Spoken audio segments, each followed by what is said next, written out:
During the reign of Asa, king of Judah, the kingdom experienced an era of peace and prosperity. Asa, following in the footsteps of his great-grandfather Solomon, dedicated himself to strengthening the spiritual and material foundations of his kingdom.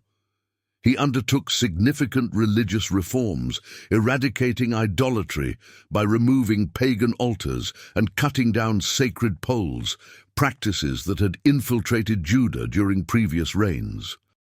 Asa also established monotheism as the central religious practice, ordering the people of Judah to seek the Lord, the God of their ancestors, and to obey his laws and commandments. These actions reflected his commitment to purifying worship and leading his people back to ancestral faith, consolidating the relationship between Judah and the God of Israel. This era of spiritual renewal and peace was abruptly challenged by the external threat posed by Zerah, the Ethiopian. Zerah, with a vast army of 1 million soldiers and 300 chariots, planned a large-scale invasion against Judah. This aggressive move represented a threat not only militarily but also spiritually, as it tested the faith and reliance of the people of Judah on their God. The advance of the Ethiopian army towards Judah symbolized an imminent crisis that would test the strength, faith, and leadership of Asa. Faced with this colossal threat, Asa had to rely not only on his military acumen, but also on his faith in God to overcome adversity. This preamble to war highlights the contrast between the internal peace, the result of Asa's religious reform, and the external turmoil caused by the imminent invasion of Zerah, the Ethiopian. It represents a time when faith and leadership are tested, setting the stage for the dramatic events that would follow in the struggle to preserve the kingdom of Judah. Upon receiving news of the impending Ethiopian invasion, Asa faced a terrifying reality. His army was significantly smaller compared to Zerah's vast force. In this critical moment, King Asa, recognizing Judah's military disadvantage, did not resort to panic or despair, but chose to seek guidance and strength in God. This decision reflects Asa's deep faith and his understanding that true power lies not in the size of armies, but in divine providence. With great wisdom and spiritual leadership, Asa called the inhabitants of Judah to unite in prayer. This act of gathering the people to cry out to the Lord was a demonstration of collective faith and dependence, as mentioned in Chronicles 14:11. Asa and the people of Judah together acknowledged their powerlessness in the face of the Ethiopian threat, submitting to the will and power of God for salvation. This unity in prayer strengthened the community's spirit and faith, creating a sense of purpose and hope in the face of imminent danger. In a moment of intense communion with God, Asa offered a fervent prayer that encapsulates the essence of his faith and divine reliance. He said, "Lord, there is no one like you to help the powerful and the weak. Help us, O Lord our God, for we rely on you. And in your name we have come against this multitude. Lord, you are our God. Let not man prevail against you." This prayer not only sought divine intervention, but also affirmed God's sovereignty over all earthly powers, placing the battle within a larger spiritual perspective where the final victory belongs to God.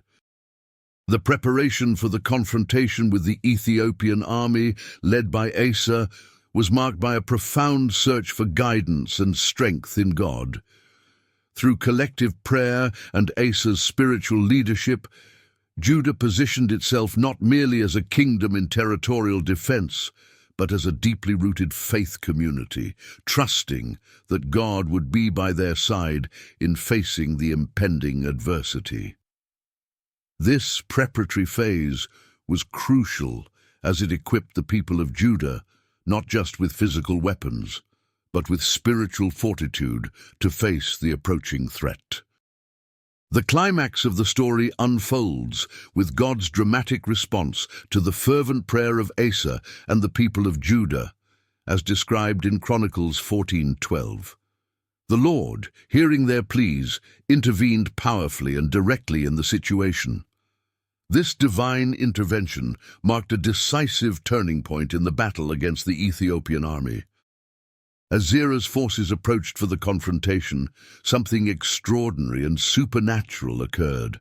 God acted directly against the invaders, causing great confusion and panic among them. This divine attack was so overwhelming that it resulted in the complete defeat of the Ethiopian army. The biblical narrative emphasizes that the devastation was so complete that none of the Ethiopian soldiers survived, a testament to God's relentless power when defending his people. The result of the divine intervention was an overwhelming victory for Asa and Judah. Zerah's army was not just defeated, but utterly routed, making it clear that the battle was won not by human strength, but by the supernatural action of God.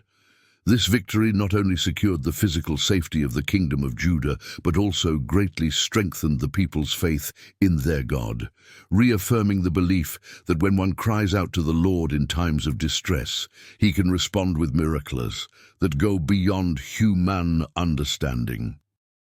The divine intervention in the battle between Judah and the Ethiopian army is a clear demonstration of God's power to protect and fight for his people. The defeat of the Ethiopians was not just a military victory, but also a sign that faith and reliance on God can bring about extraordinary outcomes. This event not only solidified Asa's reign, but also left a legacy of faith and trust in God for future generations in Judah, proving that true strength lies in divine reliance, not in military might. The decisive victory over the Ethiopians not only repelled the immediate threat, but also solidified Asa's reign. This success bolstered his position as a leader and demonstrated divine support for his monarchy. It was a tangible testament to God's protection, which transcended the military sphere and deeply penetrated the spiritual and political fabric of Judah. The event became a historic milestone in Judah, a lasting reminder of the power of faith and dependence on God. The unimaginable victory over a far superior army not only increased the people's faith at the moment, but also established a spiritual legacy, teaching future generations that trust in God can overcome any adversity. Strengthened by this divine demonstration, Asa was encouraged to continue his religious reforms. He intensified his efforts to eradicate idolatry and promote pure worship of the Lord. These actions reflected a renewed commitment to monotheistic principles and helped cement Judah's religious identity, steering the kingdom toward a future of greater obedience and devotion to God. The peace following the war paved the way for a period of prosperity and spiritual renewal in Judah. Security and stability allowed the kingdom to grow not only in wealth and power, but also in its relationship with God. The victory over the Ethiopians and the subsequent period of tranquility were seen as signs of God's blessing and favor, reaffirming the covenant between God and his people. The legacy of the war between Asa and Zerah the Ethiopian is a story of spiritual and terrestrial triumph, highlighting the power of faith and prayer. Asa and the people of Judah, facing one of the greatest threats to their existence, not only survived, but thrived, leaving a lasting legacy of trust in God. This biblical narrative resonates through time, reinforcing the message that divine help is supreme and can secure victory against the most formidable adversities. This story of faith and courage shows us the power of trust in God when facing challenges. Now, we want to invite you to reflect on your own life. Where can you exercise more faith and seek divine guidance in your journey? Share with us in the comments your experiences or moments when you felt God's hand guiding your path. And if this message touched your heart, share it with friends and family to spread the inspiration. Don't forget to subscribe to our channel for more stories that strengthen faith and transform lives. Together, let's build a community of faith and hope. God bless everyone.